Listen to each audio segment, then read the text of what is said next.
మంచిది కాదు, వానికి సాటి అయిన సహాయమును వాని కొరకు చేయుదును అనుకొనెను. చాలండి, 21 చదువుతాం.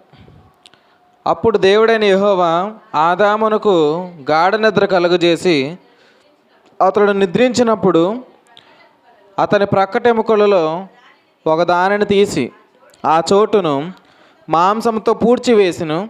తరువాత దేవుడైన యెహోవా తాను ఆదాము నుండి తీసిన ప్రక్కటెముకను స్త్రీనిగా నిర్మించి ఆమెను ఆదాము వద్దకు తీసుకొని వచ్చెను. అప్పుడు ఆదాము ఇట్లనెను, నా ఎముకలో ఒక ఎముక, నా మాంసములో మాంసము, ఇది నరులలో నుండి తీయబడిన గనుక నారి అనబడును. ప్రార్థన చేసుకుందాం. పరిశుద్ధుడైన తండ్రి, నీకు స్తోత్రాలు. సంగతులు మాకు బయలుపరచమని, నీ శరీరంలోకి వెళుతున్న మాకు వివేచన కలగజేయమని, మా ప్రాణప్రియుడు ప్రియరక్షకుడైన యేసుక్రీస్తు నామం పేరటి ప్రార్థన అడిగి వేడి వర్తమానంలోకి ముందుకు కొనసాగుతున్నాం తండ్రి. ఆమేన్. చూడండి, యెహోవా నరుడు ఒంటరిగా ఉండటం మంచిది కాదు, వాని కొరకు చేయుదును అనుకున్నాను. దేవుడు అనుకున్నాడంటే ఏమని? ఎవరికి? ఆదాము ఒంటరిగా ఉన్నాడు, అయితే ఒంటరిగా ఉండటం మంచిది కాదని దేవుడు ఎంచాడనమాట. అసలు వాస్తవానికి ఇందాక కుయ్యర్లో ఒక మాట చెప్పాడనమాట. ఆ మాటను బట్టి నేను ఆలోచన చేస్తున్నాను, అసలు ప్రభు ఇంకేమిస్తాడని. అప్పుడు నేను పరిశీలన చేసినప్పుడు అక్కడ ఏం మాట్లాడారంటే, పండు తినకముందు, పండు తిన్న తర్వాత. అక్కడ వర్తమానం ఏంటి? సాయికిషోర్, వర్తమానం ఏంటి? సరే కూర్చో. పండు తినకముందు, పండు తిన్న తర్వాత. పండు తినకముందు వారి జీవితంలో ఒక కాలం వారు అనుభవించారు.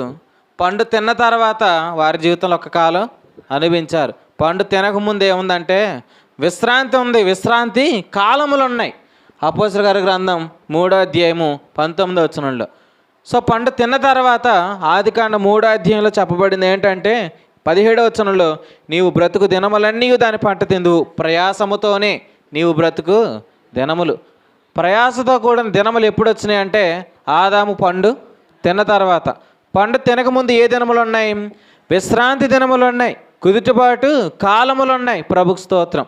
అయితే మధ్యన ఏముంది? పండు ఉంది, మధ్యన ఉంది. ఆ పండు తీసేస్తే గొడవ వదిలింది. కానీ ఆదాము ఏం చేశారంట? దాన్ని తిన్నాడు. నిజంగా ఒక మాట ఈరోజు మనం ఆలోచన చేద్దాం.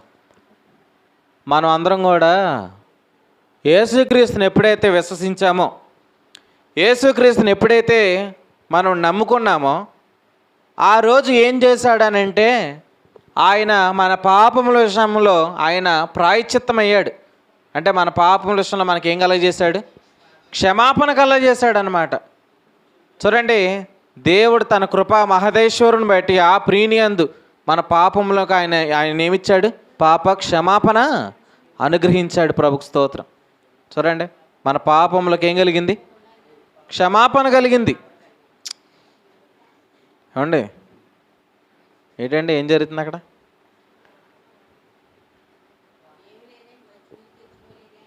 మంచినీళ్ళ బండ్లు ఉన్నాయండి, పట్టుకెళ్ళండి. చెప్పండి, ఏ కాలంలో పండు తినకముందు? సంతోషమ్మ గారు, ఏ కాలంలో ఉన్నాయి పండు తినకముందు? మీ పేరు సంతోషమ్మ, ఎప్పుడు ఇటువంటి విశ్రాంతికి. పండు తిన్న తర్వాత ప్రయాసతో కూడిన దినములు ఉన్నాయి. అంటే కాలం అనేది ఏమైంది? పండుతో మారింది. అలాగే ఈరోజు మనం ఆలోచించేద్దాం.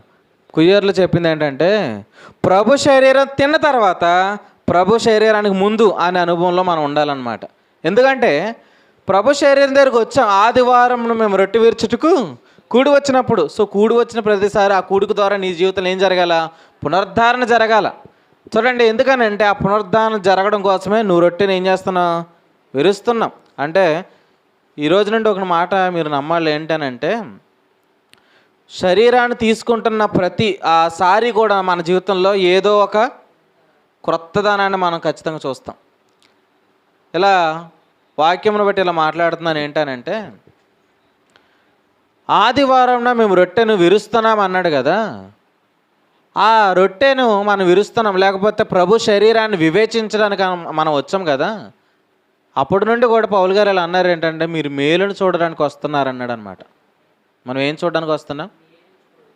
ఆ మేలు ఏంటి అని అంటే, అదే కొరింథీయులకు రాసిన మొదటి పత్రిక 11వ అధ్యాయంలో ఇలా చెప్పబడింది, మీ జీవితంలో బలహీనత ఉండకూడదు, బలం ఉండాలా, మీరు స్వస్థత కలిగిన వారుగా ఉండాలా, మీరు జీవిస్తున్నట్లుగా ఉండాలి. ఇది వారి జీవితంలో ఉండాల్సిన మేలు. అది దేని బట్టి కలిగే మేలు? ప్రభు శరీరం ద్వారా కలిగే మేలు. అందుకే ఆ బలకు ఆయన పెట్టిన పేరేంటి? మనం దీవించు ఆశీర్వచనపు పాత్ర అన్నాడు అనమాట. అంటే ప్రభు శరీరంలో ఏముంది? ఆశీర్వాదం ఉంది. ద బ్లెస్సింగ్స్ అక్కడ ఉన్నాయి, ఆశీర్వచనము అక్కడ ఉంది. ప్రభు శరీరం దగ్గరికి వచ్చామంటే ఎక్కడికి వచ్చాం? ఆశీర్వాదం దగ్గరికి వచ్చాం. ఆశీర్వాదం దగ్గరికి వచ్చామంటే ఏ టైంలోకి వచ్చాం? పండు తినకముందు ఉన్న కాలంలోకి వచ్చాం. ఎందుకంటే ఆ 7వ దినమున ఆయన ఏం చేశాను? ఆశీర్వదించాను, అంతేనా? అలాగనే ప్రభు శరీరం ద్వారా ఏ టైంలోకి నడిపిస్తున్నాడు? 7లోనికి నడిపిస్తున్నాడు, రెస్ట్లోనికి నడిపిస్తున్నాడు. ఆ రెస్ట్లో నేను ఏం చేయడానికి? ఆశీర్వదించడానికి. ప్రభుకు స్తోత్రం, హల్లెలూయా. కానీ కొరింథీలో ఉన్న సంఘంలో ఏం చేస్తలేదంట, వారు ఆదివారం చర్చికైతే వస్తున్నారు కానీ ఆ డేని ఆయన ఆశీర్వదించాడు, ఆశీర్వదించి వారికి ఇస్తున్న దానిని వారు ఏం చేయట్లేదు? అనిపించట్లేదు. అందుకే పౌలు గారు అలా అన్నారు ఏంటంటే, అసలు మీ జీవితంలో మేలు జరగాల, కానీ మీ జీవితంలో మీరు కీడు అనిపిస్తున్నారు అన్నాడు అనమాట. ఎక్కువ కీడికే వస్తున్నట్లుగా ఉంది. మీరు ఎలా ఉన్నారు జనం? ఇలా ఊహించండి ఒకసారి. అంటే అందరూ కూడా ఎలా వస్తున్నారంట, పాస్టర్ గారు మా గురించి ప్రార్థన చేయండి, పౌలు గారండి ఇదిగో కాలు నొప్పిగా ఉందండి ప్రార్థన చేయండి, పౌలు గారండి మాకు శరీరంలో బలహీనత ఉంది ప్రార్థన చేయండి. అప్పుడు పౌలు గారికి ఒక విషయం అర్థమైంది. ఏంటి ఆ విషయం? ఎంతమంది ప్రార్థన చేయడానికి వస్తున్నారంటే ఇప్పుడు అందరూ ఏం చేయట్లేదు? చెప్పండి ప్రశ్న గారు, ఏం చేయట్లేదు? మీరు మేలు కోసమే, కానీ మీ జీవితంలో మేలు అనుభవించట్లేదు అని అర్థమైంది. ఎప్పుడు అర్థమైంది? వాళ్ళు మాట్లాడితేనే కదా అర్థమైంది, అంతే కదా. మరి అలాగే తెలుస్తుంది కొంతమంది. పౌలు గారు వాళ్ళు గ్రహించి ఏమన్నాడంటే, అసలు మీరు రోగాలలో ఉండవలసిన వారు కాదయ్యా, మీరు బలహీనలలో ఉండవలసిన వారు కాదు. అసలు ఎందుకు ఉంటున్నారంటే మీరు ప్రభు శరీరాన్ని ఏం చేయట్లేదు? వివేచించట్లేదు అన్నమాట. కానీ మనం అందరం కూడా ఏ టైం పీరియడ్లోకి వచ్చామో మనం ఈరోజు జ్ఞాపకము చేసుకుంటున్నాం అన్నమాట. రోగాలే లేని లైఫ్. అసలు మీరు ఒకసారి ఆలోచించేయండి, పరలోకంలో రోగాలు ఉంటాయా? పరలోకంలో బలహీనతలు ఉంటాయా? పరలోకంలో చెప్పండి మరణం ఉంటుందా? మరి మన జీవితాన్ని ఎక్కడ పెట్టాడు ఆయన? మరి ఆ లైఫ్ని మనం ఇక్కడ ఎందుకు అనిపించలేకపోతున్నాం? పరలోకంలో రోగం లేదన్నారు, మరి మన లైఫ్లో ఎందుకు అవి ఇంకా కలుగుతున్నాయి? చెప్పండి. ఇలా ఒక మాట మీరు నమ్మండి, ఏంటంటే రోగం కలగడం దేవుని చిత్తం కాదు. ఫస్ట్ ఆఫ్ ఆల్ నమ్మండి, ఏంటి? రోగం కలగడం దేవుని చిత్తము కాదు. ఎందుకు కాదన్నాను? ఇదిగో నీ చిత్తం నెరవేర్చుటకు నేను వచ్చి ఉన్నాను అన్నాడు. ఆయన చిత్తం ఏంటి? రోగాలు ఉండకూడదు. అసలు ఏమన్నాడు తెలుసా యెషయా గ్రంథంలో? జాగ్రత్తగా వినాలి. అదేంటండి పాస్టర్ గారు రోగాలు రావట్లేదు ఏంటండి యేసుక్రీస్తు నమ్మిన వాళ్ళకి అని అనకండి. ముందు వినండి. ముందు వినకపోతే మీరు అలాగూ ఆలోచన చేస్తారనమాట, వాక్యం వినకపోతే. యెషయా గ్రంథం 53వ అధ్యాయంలో చెప్పబడిన మాట ఏంటి? యెషయా గ్రంథం 53వ అధ్యాయం చదవండి ఒకసారి. 4వ వచనం. నిశ్చయముగా అతడు మన రోగములను భరించెను, మన వ్యసనములను వహించెను, అయినను మొత్తబడిన వానిగాను, దేవుని వలన బాధింపబడిన వానిగాను, శ్రమనొందిన వానిగాను మనం అతని ఎంచితిమి. ఈ మాట చూడండి. నిశ్చయముగా అతడు మన రోగములను భరించాను, మన వ్యసనములను వహించాను. అంటే మన రోగాలను ఏం చేశారు ఆయన?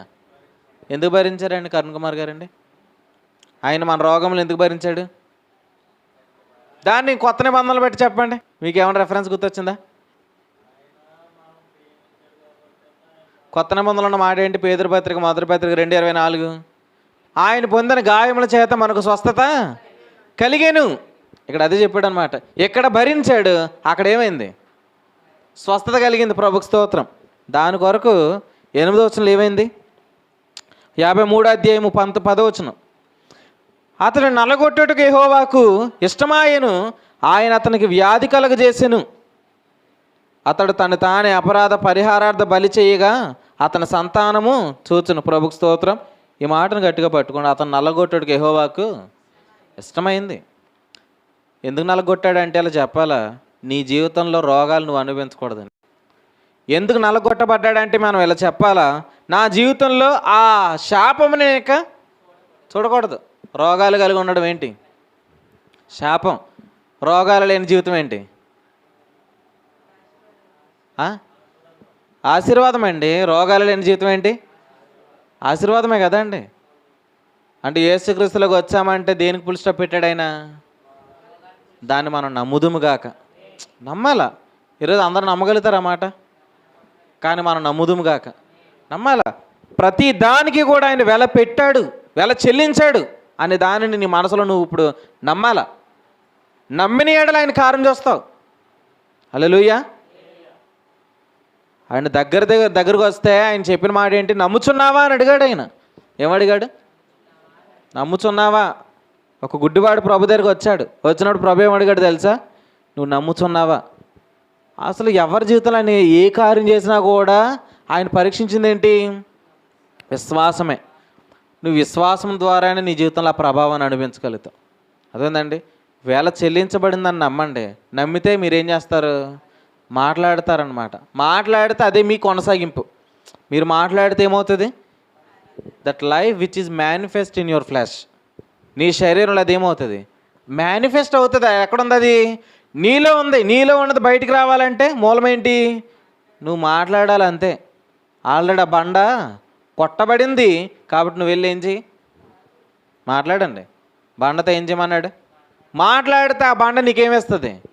నీళ్ళు ఇస్తుంది. బండ నీళ్ళు ఇస్తుంది అన్నాడంటే ఆల్రెడీ ఆ బండని ఆయన ఏం చేసినట్టు? నింపాడు. చూడండి, ఎన్ని లీటర్లతో నింపాడు? సాయి కిషోర్ చెప్తాడా అండి? ఎన్ని లీటర్లతో నింపాడు సాయి? అన్లిమిటెడా? అన్లిమిటెడ్ కాదు. అన్లిమిటెడ్ అయితే ఏమవుతును?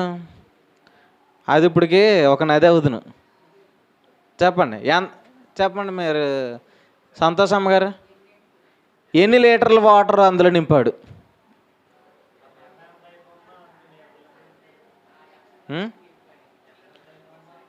6 లక్షల మంది కదా అలా. 6 లక్షల మంది. ఇంకేంటి? జంతువులు, పశువులు. సో మొత్తం వీళ్ళందరికీ కూడా ఎన్ని లక్షలు? 6 లక్షలు అంటే ఇంకో 1 లక్ష ఎక్స్ట్రా అయింది.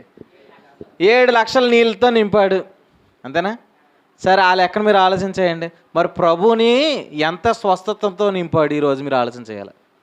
చెప్పండి, ఎన్ని రోగాలకు వేల చెల్లించాడు? ప్రతి రోగానికి వేల చెల్లించాడా? అలాగే నమ్మాలా. ఈరోజు మనిషి కంటే మనుషులు 2-3 రోగాలు మెయింటైన్ చేస్తున్నారు లేదా? ఇదే ట్యాబ్లెట్ అంటే ఏం చెప్తున్నారు? ఇది బీపీ. ఇదే ట్యాబ్లెట్ ఇది షుగరు. ఇది పరగొట్టే ట్యాబ్లెట్ అండి. మరి ఇదే ట్యాబ్లెట్ ఇది గ్యాస్ట్రిక్. అంటే మెయింటెనెన్స్ బాగుందా లేదా? ఒక్కొక్క 2-3 మెయింటైన్ చేస్తున్నారు. ప్రపంచంలో ఎంతమంది ఉన్నారు? ఎంతమందికి ఎన్ని రోగాలు ఉన్నాయి? అంటే రోగాలు ఎక్కువ ఉన్నాయి. కానీ ఇలా చెప్పిన అపరాధం విస్తరించినట్లు కృపావరం కలగలేదు. ఒక్క అపరాధం వల్ల వచ్చింది నష్టం. కానీ యేసుప్రభువు వారు ఏం చేశారు? ఇప్పుడు ఒక్క అపరాధం వల్ల నష్టం ఎన్ని రోగాలకి? రోగాలు సంఖ్య పెట్టుకుందాం ఒకసారి. సంఖ్య పెడదాం. ఒక్క అపరాధము ఎవరు చేశారు? సాయి ఆదాము చేశాడు. Very good. ఇప్పుడు ఆదాము ఒక్క అపరాధం చేశాడు.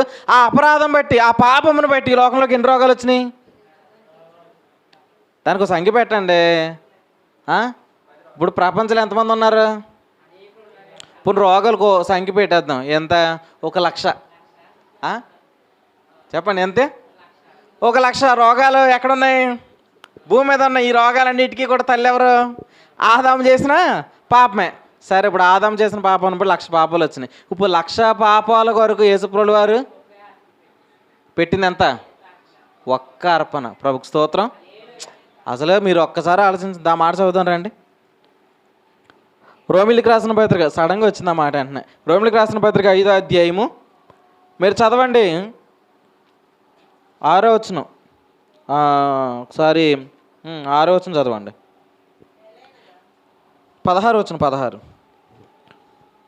మరియు పాపము చేసిన ఒకని వలన శిక్షావిధి కలిగినట్లు ఆ దానం కలగలేదు. ఏలయనగా తీర్పు ఒక్క అపరాధ మూలమున వచ్చినదై శిక్షావిధికి కారణమాయను. కృపావరమైతే అనేక అపరాధాల మూలముగా వచ్చినదై మనుషులు నీతిమంతులుగా తీర్చబడుటకు కారణమైన. చూడండి, ఒక్క అపరాధం వల్ల ఇంత నష్టం వస్తే ఒక్క బలి ద్వారా ఎంత ఎక్కువైనా అన్నాడు. చదవండి, చదువుతారా? ఒకసారి చదవండి. ఆ మాట మీరు గట్టిగా పట్టుకోవాలి. ఆ మాట మీరు గట్టిగా పట్టుకుంటేనే మీకు ఆదరణ అన్నమాట. సో ఒకసారి మీరు కృపావరం అయితే అని చెప్పాడు కదా, కృపావరం అయితే పైకి వెళ్దాం అన్నమాట. పైకి వెళ్తే ఒకసారి 15 నుంచి చదువుదాం. అయితే అపరాధము కలిగినట్లు కృపావరము కలగలేదు. ఎట్లనగా ఒకని అపరాధం వలన అనేకులు చనిపోయిన ఎడల. ఇప్పుడు ఈ మాట చెప్పండి, అందరూ కూడా చెప్పండి. తర్వాత మాట తీసారా అండి? దేవుని కుమారి గారు మాట రిఫరెన్స్ తీసారా? 5:16 అండి, 5:16. సాయి తీసావా?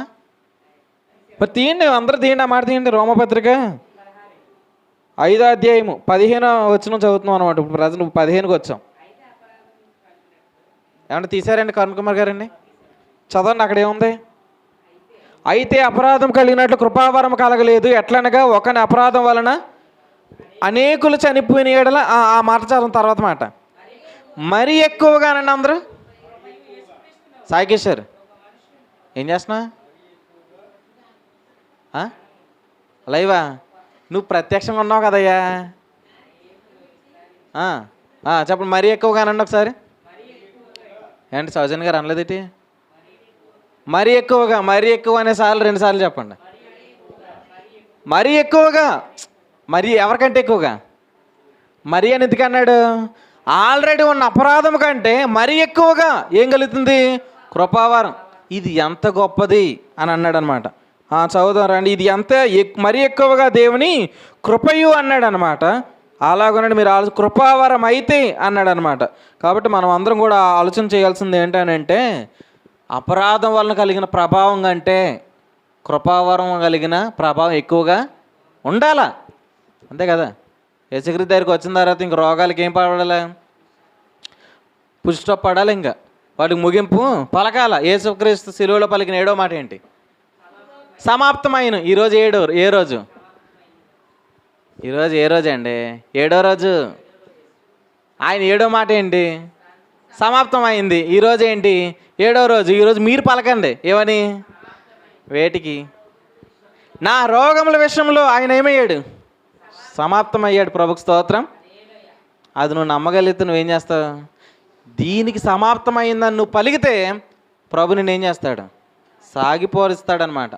అర్థమైందండి? కాబట్టి దేనికి సమాప్త పలికిందో దాన్ని సమాప్త పలికిందని నమ్మండి. దేని కొనసాగింపు ఉందో దాన్ని మీరు నమ్మగలుగుతారనమాట. కాబట్టి కొన్నిటిని మనం పక్కన పెడితే కానీ కొనసాగింపు రాదు. అంతే కదండి? ఆకాను అది దాచాడు. వారి దగ్గర ఏమాగిపోయింది? దాన్ని ఇలా చెప్తాం, కొనసాగింపు ఆగిపోయింది. ఏమాగిపోయింది? విజయం ఆగిపోయింది కదా. దేని మీద విజయం?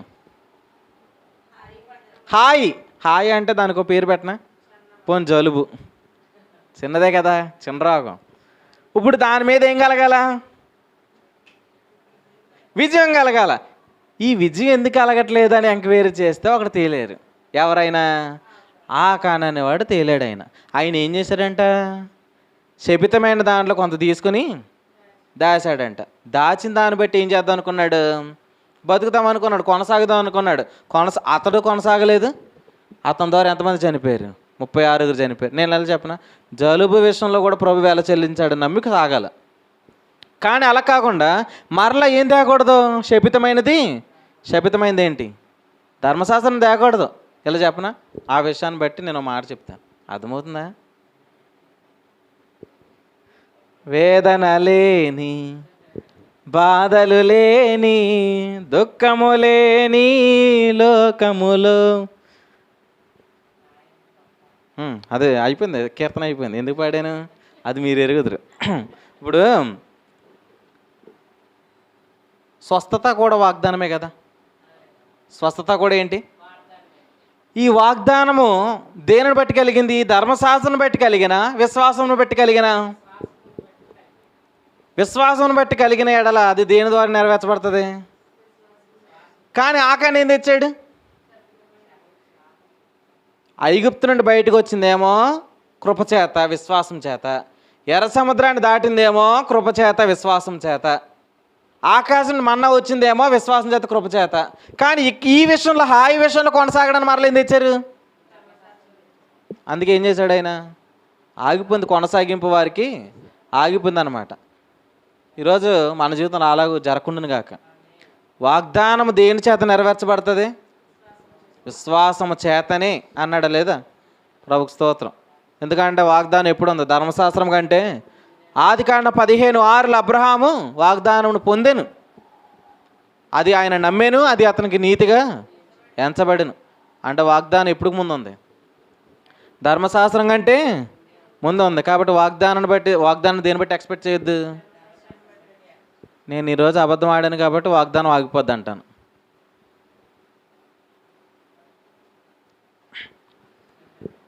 అలా ఎంచుకుంటారు లేదా? ఈరోజు పాపం చేశాను కాబట్టి దేవుడి నా జీవితం సహాయం చేయడం అనుకుంటాం కదా. దాన్ని బట్టి చెప్పండి. అబద్ధం ఆడారు కాబట్టి దేవుడు వాగ్దానం ఆగిద్ది అన్నారు. ఓకే, స్తోత్రం. చెప్పండి, ట్రై చేయండి ఆ విషయంలో. నేనేం చేశాను అంటారా? మీరేం చేయలేదండి. వాగ్దానం ఆగుతుంది. చెప్పండి చెప్పండి, మాట్లాడండి. ఇప్పుడే అర్థం మాట్లాడారే. చెప్పండి ప్రసన్న గారు, మీరు చెప్పండి. వాగ్దానము ఆగుతుంది అన్నారనమాట. ఎందుకంటే అక్కడ ఏం లేదు? విశ్వాసం లేదు. అక్కడ రెండు విషయాలు మనం ఆలోచన, ధర్మశాస్త్రం లేదు. సరే, ఇప్పుడు ఇలా ఆలోచన చేద్దాం. ఇప్పుడు వాగ్దానము అబ్రహాం జీవితంలో వాగ్దానం చేశాడు కదా. ఆ వాగ్దానము ధర్మశాస్త్రాన్ని బట్టి కలగలేదు. ధర్మశాస్త్రం ఏ విషయంలో ఇన్వాల్వ్మెంట్ లేదు, కాబట్టి ధర్మశాస్త్రం తీసేయండి. కానీ అయినా కూడా అబ్రహాం జీవితంలో వాగ్దానం ఆగింది. ఎందుకు ఆగింది? పాపం చేశాడు కదా. అంటే పాపం చేస్తే ఏమవుతుంది? నేను ధర్మశాస్త్రం కింద లేవు ఇప్పుడు ఇంకా. అయినా కూడా వాగ్దానాన్ని ఏం చేయొచ్చు? ఆపచ్చు. మీ జీవితంలో వాగ్దానం ఆకూడదంటే నువ్వేం చేయకూడదు? పాపం చేయకూడదు. పాపం చేయొద్దు. పాపం చేయకుండా ఉంటే నీకేం దొరుకుతుంది? ఇలా చెప్పనండి, నువ్వు కొనసాగింపులోకి వెళ్తే పాపం చెయ్యు. ఇది విషయం. నువ్వు కొనసాగింపులోకి వెళ్ళండి. కొనసాగింపులోకి వెళ్తే ఏం చేయరు? పాపం చేయరు. మీరు కొనసాగింపులోకి వెళ్తే వాగ్దానం ఏమొద్ది? ఖచ్చితంగా నెరవేర్చబడుతుంది. ప్రభుకు స్తోత్రం. మనం ధర్మశాస్త్రమును నిరార్థకం చేయొచ్చున్నాము అట్లాంటారు. అది విశ్వాసం ద్వారా ధర్మశాస్త్రమును స్థిరపరుస్తున్నాము. ఆ విశ్వాసం అనేది ఏంటి? కొనసాగింపే. సో ఆ కొనసాగింపులోకి వస్తే, ఆ విశ్వాసంలోకి వస్తే ఖచ్చితంగా ప్రభు నన్ను ఏం చేస్తాడు? ఈ రోగముల విషయంలో కూడా ఆయన నన్ను కొనసాగిస్తాడు. ప్రభుకు స్తోత్రం. హల్లెలూయా. ఖచ్చితంగా నాకేముంది? కొనసాగింపు ఉందండి. సైడ్ వేసేస్తాం మనం వీటన్నిటిని కూడా, నిజంగానే. ఎందుకంటే ఇప్పుడు మేము మొన్న అన్నవరం వెళ్ళాం. అన్నవరం వెళ్ళే దారిలో కొండలు ఉంటాయన్నమాట. పెద్ద పెద్ద కొండలు ఉంటాయన్నమాట. ఆ దారిలోనే ఉంటాయి కొండలు. ఆ కొండ చూడడానికి ఎలా ఉంటుంది? ఎదురుగా ఇప్పుడు పక్కనే కొండ ఉన్నప్పుడు ఎలా ఉంటుంది? అదే కొండను మీరు దూరంగా వెళ్ళి చూసారనుకోండి, ఎలా ఉంటుంది? ఇప్పుడు ఎలా చెప్పనండి, కొండ పక్కన ఉన్నప్పుడే అది పెద్దగా ఉంటుంది. మీరు కొండను దాటి వెళ్ళిపోవాలి, అప్పుడు అన్నవరం వెళ్తారు. అన్నవరం ఏంటి? స్వస్థత. చెప్పండి ఏంటి? నువ్వు స్వస్థత కలగాలంటే నువ్వేం చేయాలా? సాగిపోవాలా. సాగిపోతే కొండ దాడతావు, అంతేనా? మీరు అలాగ దాటుదురుగాక. ఇవన్నీ పక్క పక్కన ఉంటాయండి. జ్వరం పక్కన ఉంటుంది, జలుబు పక్కన ఉంటుంది, ఈ కాళ్ళ నొప్పులు పక్కన ఉంటాయి. కానీ నువ్వేం చేయాలా? విశ్వాసంను బట్టి జీవించు. జీవిస్తే వీటన్నిటి విషయంలో ఏముంది? హాయి విషయంలో కూడా నీకు ఏముంది? విజయమే. అది కూడా ఏంటి? అది కూడా వాగ్దానమే. అది కూడా నెరవేర్చబడాలంటే నువ్వేం చేయకూడదు? నువ్వేం దాచక్కర్లేదు ఇంకా. అట్లాంటి దాచే అనుభవాలు మన జీవితంలో ఉండకుండాను గాక. ఆమె ప్రభుకు స్తోత్రములు. నా జీవితంలో వాగ్దానం నెరవేర్చేవాడు ఎవరు? దేవుడే. నిజంగా సూపర్ న్యాచురల్ వేలో నడిపిస్తాడండి. ఈ నీరసాలు ఇంకేమున్నాయి? ఈ కాళ్ళ నొప్పులు, తలనొప్పులు, దగ్గులు, తుమ్ములు, ఇంకేమున్నాయి? ఏ రోగాలైతే ఉన్నాయో మీరు నమ్మండి, వాటికంటే కృపా వరము అత్యధిక ప్రభావం కలదని మీరు నమ్మండి. అపరాధము కంటే కృపావరము మరీ ఎక్కువగా మేలు చేస్తుందని మీరు నమ్మండి. అదేందండి, శిక్షావిధి కలుగుటికి ఎలాగో కారణమైన అన్నాడు అనమాట. ఆదాము చేసిన అతిక్రమం ఎక్కడ తీసుకెళ్ళింది? శిక్షావిధి. శిక్షావిధి అంటే ఏంటి? రోగాలే. కానీ కొరింథీ సంఘంలో ఉన్న వాళ్ళు కూడా ఎక్కడికి వెళ్తున్నారు? శిక్షావిధికి వెళ్తున్నారు. క్రీస్తునందు ఉన్నవాడు ఏ శిక్షావిధి కింద లేడు అన్నాడు, కానీ వాళ్ళు వెళ్తున్నారు. ఏం శిక్షావిధి? ఆ రోగం ఏంటి? అది శిక్షావిధే. అదే అన్నాడు. చదివారా? ఎప్పుడైనా చదివారు? కొరింథీ రాసిన పత్రికలో శిక్షావిధికి వెళ్ళారండి. ఇది చదవండి ఒకసారి. యాక్చువల్గా నేను తలంపు చెప్పాలనుకున్నాను, అది రాలేదు. అది చెప్తాను లాస్ట్కి. అది చెప్పి ప్రభు శరణంలోకి వెళ్ళిపోదాం. లోకముతో పాటు శిక్షావిధికి కలకుండునట్లు ప్రభు చేత శిక్షించబడుచున్నాము అన్నాడు అనమాట. ఇందాక అన్నాను కదా, ఏమన్నాను? అదేంటి, మన మీదకి రోగాలు వచ్చినట్టు ఏమొచ్చినట్టు? శిక్షావిధి వచ్చినట్టు. శిక్షావిధి రావచ్చా? క్రీస్తునందు ఉన్నవాడి మీదకి ఏం రాకూడదు? శిక్షావిధి రాకూడదు. కానీ మనం ఏమవుతున్నాం? శిక్షావిధి కింద నువ్వు ఎప్పటికి వెళ్ళవు. ఇంకా శిక్షావిధి ఏంటి? రోగాలే. ఆ విధి కింద నువ్వు వెళ్ళవు. అంటే నీ జీవితంలో ఏ రోగాలు రావు? శిక్షావిధి కిందకి రావు. కానీ ఎలా వస్తాయి? శిక్షగా వస్తాయి. చెప్పండి, ఎలా వస్తాయి? శిక్షణగా వస్తాయి. శిక్షగా వస్తాయి. తండ్రి శిక్షించిన కుమారుడు అన్నాడు కదా. అంటే తండ్రి ఏం చేస్తాడు? శిక్ష చేస్తాడు. ఎలా చేస్తాడు? పంపుతాడు ఒక రోగాన్ని. పంపితే ఏం చేయడానికి?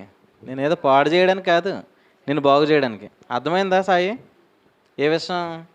అదేంటన్నా యేసుక్రీస్తు నమ్మిన వారికి రోగాలు రావా అని డౌట్ ఎవరికైనా వచ్చింది అనుకోండి. ఆ విషయంలో క్లారిటీ ఇప్పుడు వచ్చింది, ఇందాక రాలేదు. నీకు రోగాలు రాకూడదు, ఇది దేవుని చిత్తం. అందుకొరకు ప్రభు ఏమయ్యాడు? నలగొట్టబడ్డాడు. అపరాధ పరిహారార్థ బలిగా ఆయన అర్పించబడ్డాడు. నీ మీద శిక్షావిధి రాకూడదు, రోగాలు నీకు రాకూడదు. ఎలా రాకూడదు? ఆదామును బట్టి నువ్వు వచ్చావా అని దాన్ని బట్టి ఏ రోగం నిన్ను ముట్టకూడదు, ఏ తెగులు నీ గుడారమును సమీపించకూడదు. కానీ నువ్వు వాక్యం నుండి తప్పేవంటే వస్తాయి, రోగాలు వస్తాయి. అవి శిక్షావిధి కాదు. ఏంటి? శిక్ష. ఎందుకంటే నువ్వు మళ్ళా ఎక్కడికి రావాలా? మరలా నువ్వు ఆయన దగ్గర రావాలా. అంతే కదండి. ఈ మంచివేనా? ఈ మంచివే కదా? ఇవి మంచివే. మరి ముందు చెప్పినవి ఆదాము ద్వారా వచ్చినవి శాపం, ఇవి మేలే. ఎప్పుడు? ప్రభు నిన్ను శిక్ష చేస్తుండడం వలన అదేమన్నాడు తెలుసా? అది మీ మేలుకి అన్నాడు అనమాట. తండ్రి శిక్షించిన కుమారుడు ఏమవుతాడు? చెప్పండి. మేలే చూస్తాడండి, బాగుపడతాడండి తండ్రి శిక్షిస్తే. అంతేనా? కాబట్టి మన జీవితంలో ఏ ప్రభావం ఉండకూడదు? రోగం ప్రభావం ఉండకూడదు. చెప్పండి. రోగ ప్రభావం ఎవరిలో ఉంది? ఆదాము నుండి వచ్చిన వారందరిలో కూడా రోగ ప్రభావం ఉంది. మరి నీ జీవితంలో ఎందుకు ఉండకూడదు? యేసుక్రీస్తునందు ఉన్నావు కదా. క్రీస్తునందు ఉన్నవారు శిక్షావిధి కింద లేరంటే వారు ఎక్కడ లేరు? ఆదాము ద్వారా కలిగిన ఏ ప్రభావం కింద వారు లేరు. ఆదాము ఎట్టువాడు? ఆ మాట మీ నోట రాకుండా కాక. యేసుప్రభువు వారు ఎట్టువారు, నేను అట్టివాడిని అన్నాను. కానీ ఆదాము ఎట్టువాడు అనేది దాన్ని కూడా కలిపేస్తారు. ఎందుకు? దాన్ని కలపకూడదు. ఆదాము ఎట్టువాడు, ఆదాము నుండి వచ్చిన వారు అట్టివారు. ఇప్పుడు యేసుక్రీస్తు ఎట్టువాడు? క్రీస్తు నుండి పుట్టిన వారును అట్టివారే వారు అక్షయ బీజం నుండి పుట్టినవారు. సో రోగాన్ని బట్టి నేను క్షయమైపోతానేమో, క్షీణించిపోతానేమో అనేటటువంటి ఆలోచనలోకి నువ్వు వెళ్ళకూడదు. ఎందుకంటే నీ జీవితం అక్షయమైనది, నిర్మలమైనది, వాడబారింది. కాబట్టి ఇట్టి విశేష నిరీక్షణ, ఇట్టి విశేష కనికరం మన యందు ఆయన చూపించాడు. ప్రభుకు స్తోత్రం. చివరికి ఒక మాట చెప్పి ప్రభు శరణంలోనికి వెళ్దాం. అసలు ఇందాక చెప్పాలనుకున్న మాట ఇదే. అసలు మ్యారేజ్ అనే కాన్సెప్ట్ గురించి ఎత్తాను ఇంతకీ, కానీ అక్కడికి నడిపింపు రాలే. ఇప్పుడు వచ్చింది నాకు ఇంతకీ. అంటే ఇప్పటివరకు నేను చెప్పింది కరెక్ట్ కాదని కాదు, ఇప్పటివరకు ఒక విషయంలో ఆయన ఏమి ఇవ్వాలనుకున్నాడు అది ఇచ్చాడు. నేను దారిలో ఏం ఆలోచించాలో అది ఇప్పుడు ఇచ్చాడు అనమాట. ఆయన ఏమి ఇచ్చాడంటే, నరుడు ఒంటరిగా నుండుట మంచిది కాదు. ఇవి ఏ డేస్లో జరిగింది మ్యారేజ్ చెప్పండి? పండు తినకముందున్న దినాలలో మ్యారేజ్ జరిగింది. ఈ మ్యారేజ్ ఎవరు చేశారు? దేవుడు చేశాడనమాట. సో మ్యారేజ్ అనేది కూడా ఎక్కడదనంటే విశ్రాంతికి సంబంధించిందే. అదేనండి. మీరు జస్ట్ అలా ఊహించారనుకోండి, ఈ పండు తిన్న తర్వాత ఎన్నో మ్యారేజ్లు జరిగినాయి, కానీ ఆ మ్యారేజ్లకి ఏదైనా తోటలో ప్రభు చేసిన మ్యారేజ్కి చాలా తేడా ఉంటుంది అనమాట. ఏంటా తేడా? పండు తిన్న తర్వాత ఏ తినాలా? ప్రయాసముతోనే నీవు బ్రతుకు దినములన్నీ దాని పంట తిందు. అందుకే మ్యారేజ్ గురించి ఏం మాట్లాడతారు? పెళ్ళంటే పంట కాదు, మంట. ఇంకేమంటారు? అప్పుడే చేసుకోవద్దురా అన్నారా? ఎవరితో? నాతోనా? ఏమో నాకు గుర్తులేదైతే. అయ్యో అది నేను మరిచితిని. అయినా కూడా ఆయన చేశాడు కదా, రెస్ట్లోనే చేశాడు కదా. ప్రభుకు స్తోత్రం. అసలు మ్యారేజ్ అనే విషయంలో ప్రభు ఏమంటున్నాడు? అది రెస్ట్లో ఆయన చేశాడు, కానీ పండు తిన్న తర్వాత కూడా మ్యారేజ్లు ఎన్నో జరిగినాయి. కానీ ఆ మ్యారేజ్ విషయంలో ఏ అనుభవం కూడా, అంటే విశ్రాంతులు ఉండి ఏ అనుభవం కూడా ఈ యొక్క మ్యారేజ్లో ఉండదు. నిజంగా ఆలోచించండి. ఈరోజు ప్రయాసతోనే గడపట్లేదా? సంసారం ఒక చదరంగం, బ్రతుకు జట్కా, బండి. చెప్పండి చరణ్ గారు.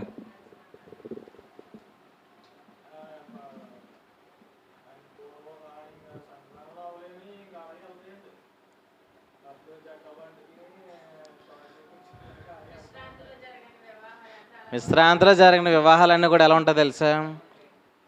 భారం. ఒకరికొకరు ఏంటి? భారమే, అంతే కదండి, బరువు.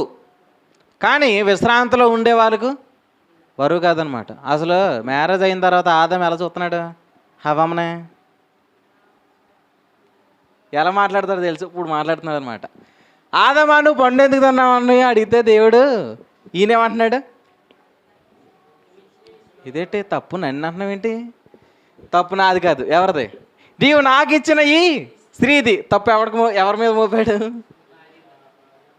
అందుకే ఈరోజు ఏం చేస్తున్నారంటే ఉండలేకపోతున్నారు కలిసి. అంటే ఏం కనబడుతున్నాయి? తప్పులు కనబడుతున్నాయి. ఏం కనబడుతున్నాయి? లోపములు కనబడుతున్నాయి. కానీ అదే ఆదాముని మీరు చూడండి, మ్యారేజ్ అయిన తర్వాత ఎలా చూశాడంట? అలా అక్కడ చెప్పాడు. ఏమన్నా తెలుసా? వారు సిగ్గు అంటే ఆ రోజు ఏం కనబడలేదు వారికి? దిగంబరత్వం కనబడలేదు. ఇప్పుడు ఏం కనబడుతుంది? దిగంబరత్వం కనబడుతుంది. అంటే ఆ పండే ఏం తెచ్చింది? మ్యారేజ్ విషయంలో ప్రయాస తీసుకొచ్చింది.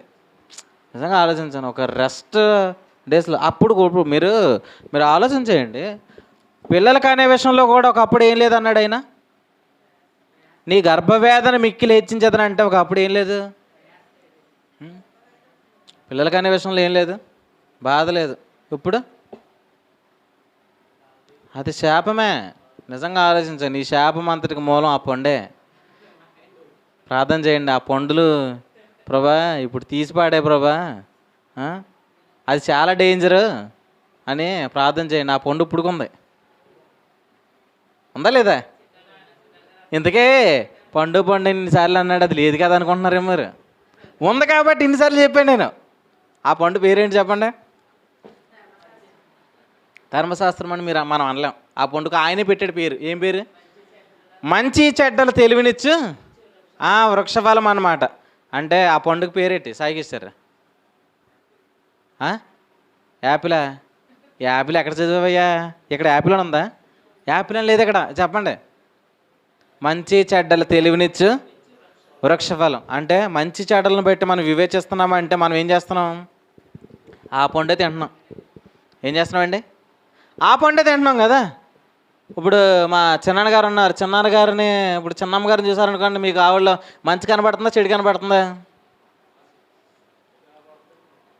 మంచి కనబడుతుంది.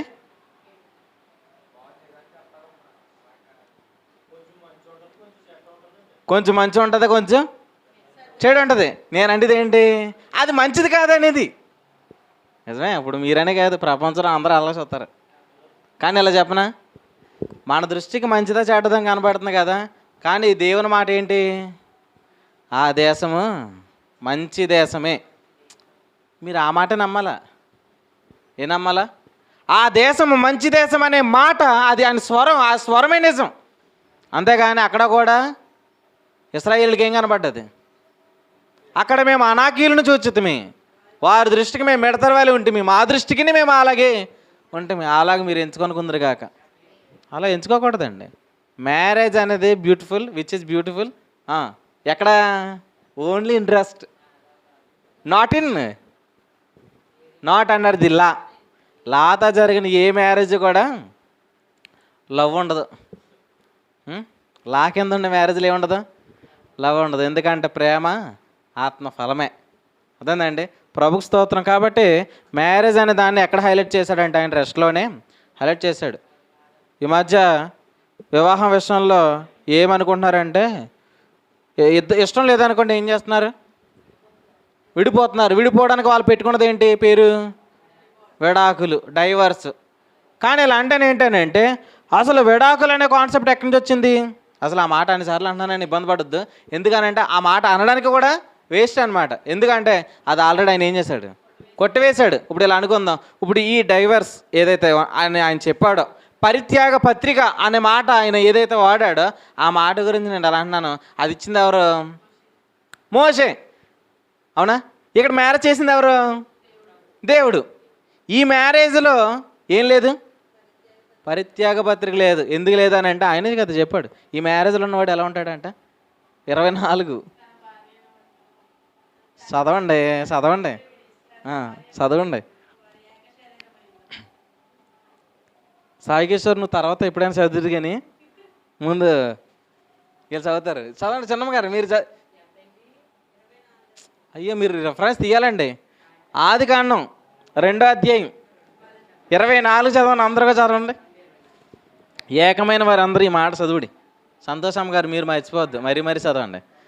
కాబట్టి పురుషుడు తన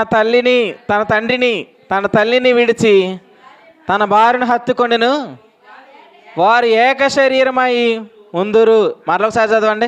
వారు ఏక శరీరమై ఉందురు అనండి ఒకసారి.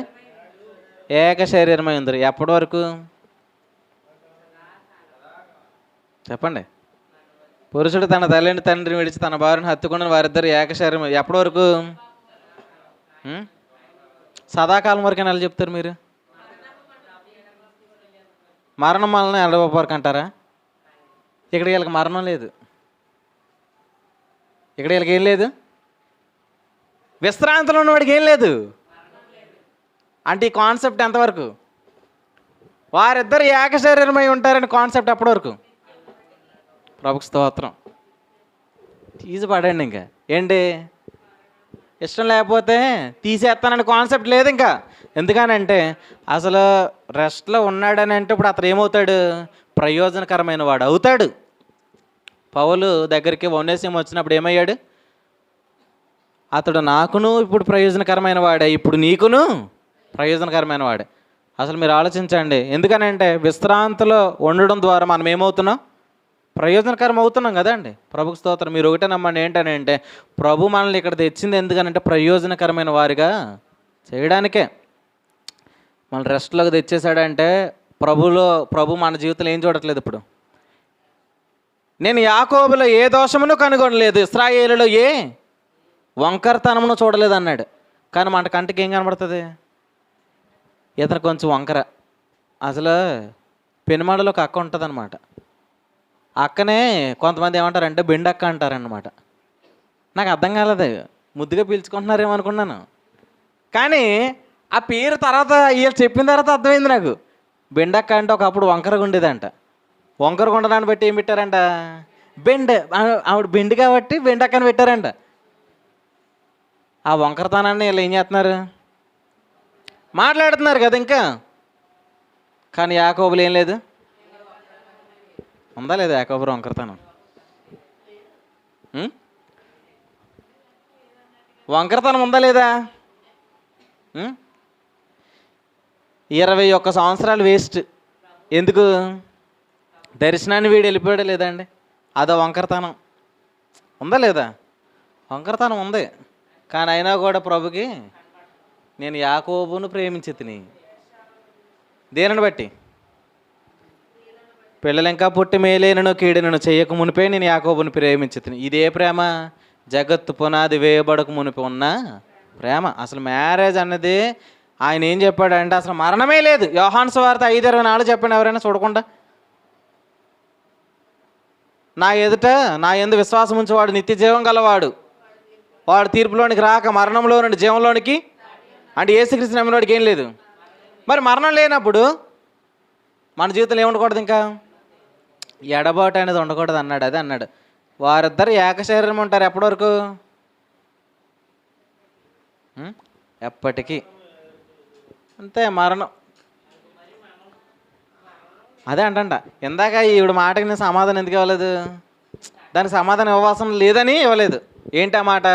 మరణం మనలను ఎడబాపు వరకు ఇంక మరణమే లేదు. చెప్పండి చిన్న గారు, చెప్పండి, మీరు చెప్పండి. ఎక్కడ? నాకు మరణం లేదు, నీకు మరణం లేదు, మన ఇద్దరం ఎప్పటి వరకు భార్య భర్తలు అన్నానండి. ఆవిడని అడగండి, ఆవిడ ఏం చెప్తారు చూడండి. నాకు మరణం లేదు, నీకు మరణం లేదు కదా, మన ఇద్దరం ఎప్పటి వరకు ఏకమై ఉంటామని అడగండి. నాతో చెప్తున్నారేటండి బాబా? నాతో కదా, ఆవిడతో చెప్పండి.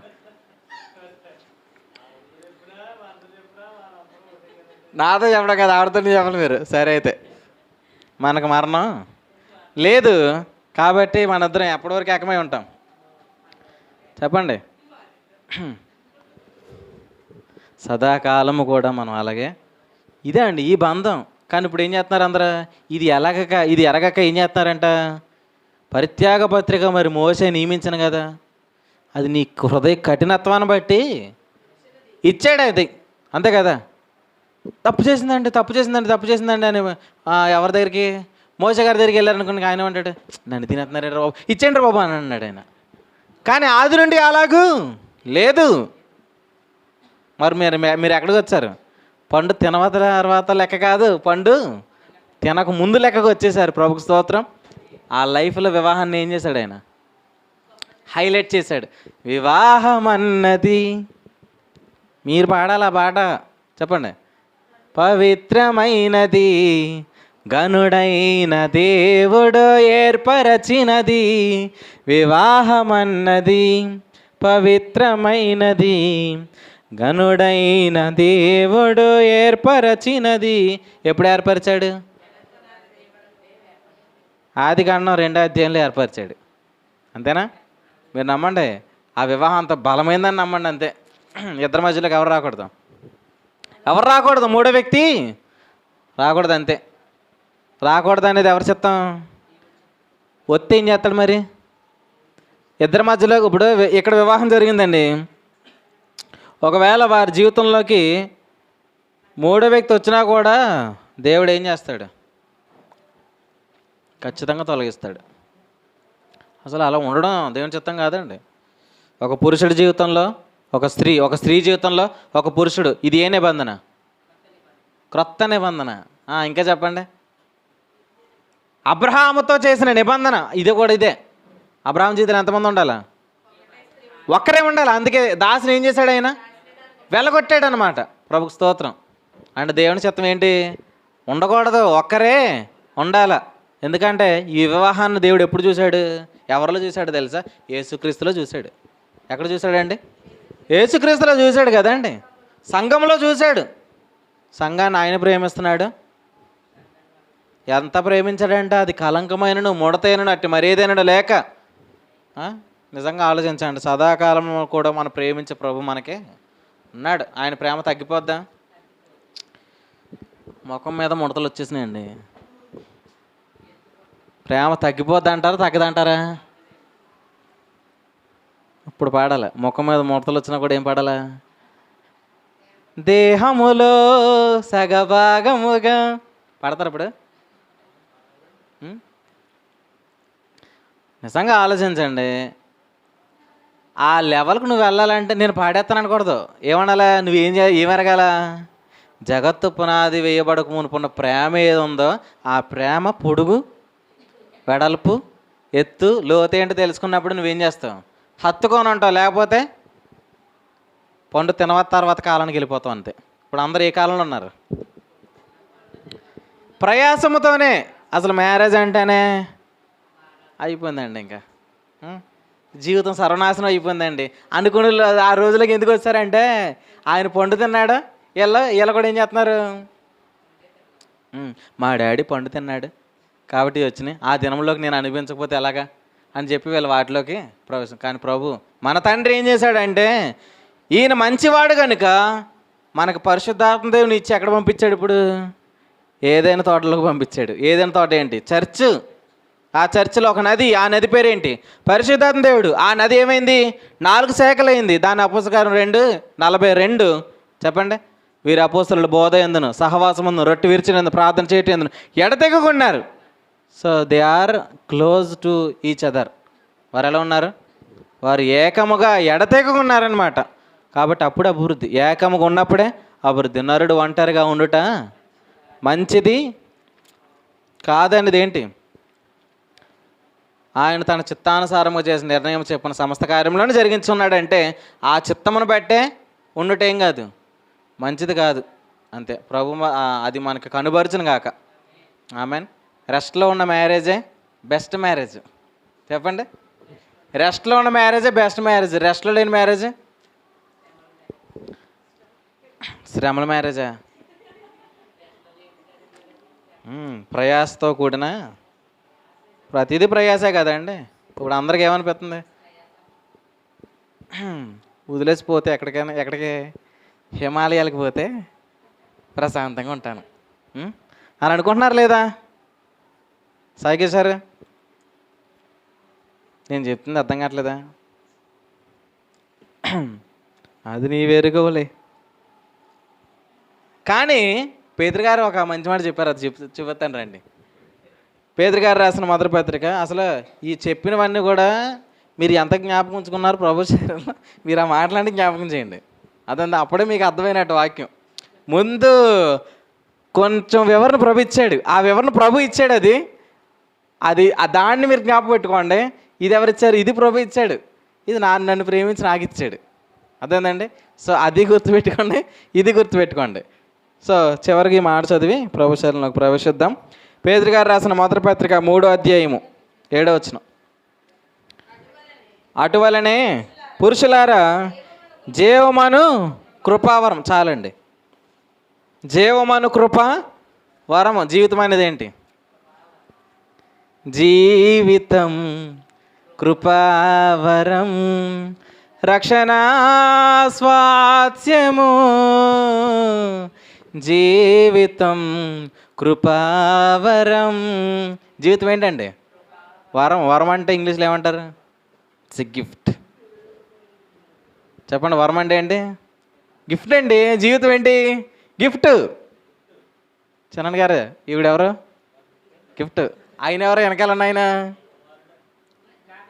ఆయన గిఫ్ట్. కుమారులు యెహోవా అనుగ్రహించు స్వాస్థ్యం గర్భఫలం ఆయన ఇచ్చు. ఈవిడ గిఫ్టే, ఆయన గిఫ్టే. మరి సంపాదించే సంపాదన అది గిఫ్టే. ఇంకేమున్నాయి? అత్తయ్య గారు ఆవిడ గిఫ్టేనండి. మరంతే, మరి గిఫ్టే. ఇలా అనుకుందాం, ప్రతిదీ గిఫ్టే. చెప్పండి. జీవితంలో ప్రతిదీ ఏంటి? అట్లా అనుకున్నప్పుడు నువ్వేం చేయవు? బాధపడు. గిఫ్ట్ కాకుండా ముళ్ళు అయితేనే ఇబ్బంది. ఏమొద్ది? గిఫ్ట్ కాకుండా ముళ్ళు అయితేనే ఇబ్బంది. యాకోబుకి లాభాన్ని ఏమయ్యాడు? ముళ్ళయ్యాడు అనమాట. నా జీతమును అతడు 10 సార్లు మార్చాడు. అంటే ఏం చేశాడు? ముళ్ళయ్యాడు, మోసం చేశాడు అనమాట. కానీ మీరు నమ్మండి, మన జీవితం ఏంటి?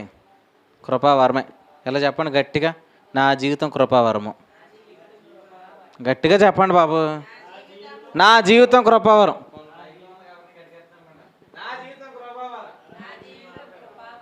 ఎందుకో తెలుసా? నువ్వు ఏది మాట్లాడతావో అది నీ లైఫ్.